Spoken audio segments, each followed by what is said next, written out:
కొత్తగా నిర్మించిన ఏపీ సచివాలయాన్ని ప్రారంభించారు సీఎం చంద్రబాబు. రెండో విడతలో రైతు రుణమాఫీలో భాగంగా 3,250 కోట్ల రుణాలను మాఫీ చేస్తూ ఫైల్పై సంతకం చేశారు.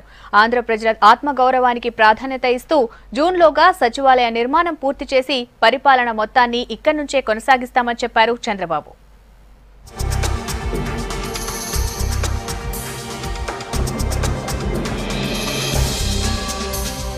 ఆంధ్రప్రదేశ్ రాష్ట్ర కొత్త తాత్కాలిక సచివాలయాన్ని ఏపీ సీఎం చంద్రబాబు లాంఛనంగా ప్రారంభించారు. కృష్ణా జిల్లా వెలగపూడిలో సచివాలయాన్ని నిర్మిస్తున్నారు. కార్యక్రమం కోసం 4వ బ్లాక్ లోని 2 గదులను అందంగా ముస్తాబు చేశారు. 33 అడుగుల వెడల్పు, 66 అడుగుల పొడవుతో సిద్ధం చేసిన గదిలో పూజా కార్యక్రమాలు సంప్రదాయబద్ధంగా నిర్వహించారు సీఎం చంద్రబాబు.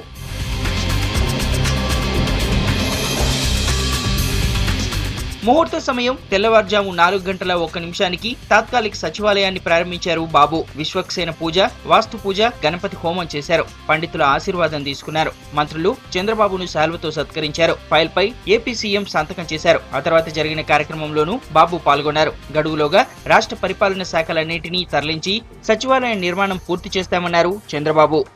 ఎక్కడైతే రాష్ట్రం ఉందో ఆ రాష్ట్రం నుంచే పరిపాలన ప్రారంభిస్తే ప్రజలకు కూడా ఒక నమ్మకం వస్తుంది. రాజధాని కట్టుకోవడానికి 10 సంవత్సరాలు వరకు హైదరాబాద్ ని కామన్ క్యాపిటల్ గా ఉంచినా ఈరోజు మనం ఒకటే ఆలోచించాం, ఇక్కడి నుంచే పరిపాలన జరగాలి, ఇక్కడి నుంచే దానికి దోహదం చేయాలనే ఉద్దేశంతోనే మనం ఈరోజు తాత్కాలిక రాజధాని కోసం, తాత్కాలిక రాజధాని అంటే బిల్డింగ్లు మాత్రం పర్మనెంట్, మనం ఇక్కడ ఇమ్మీడియట్ గా వస్తున్నాం కాబట్టి ఇక్కడ కట్టుకుంటున్నాం. మళ్లీ శాశ్వత రాజధాని పర్మనెంట్ గా మనం ఏం కట్టుకోవడం కోసం ముందుకు పోతాం.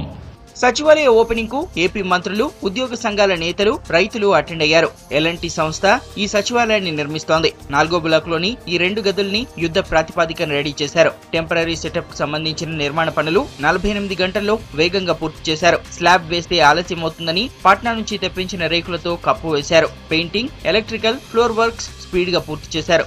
జూన్ 15 నాటికి తాత్కాలిక సచివాలయ నిర్మాణ పనులు పూర్తి చేయాలని సర్కార్ లక్ష్యంగా పెట్టుకుంది.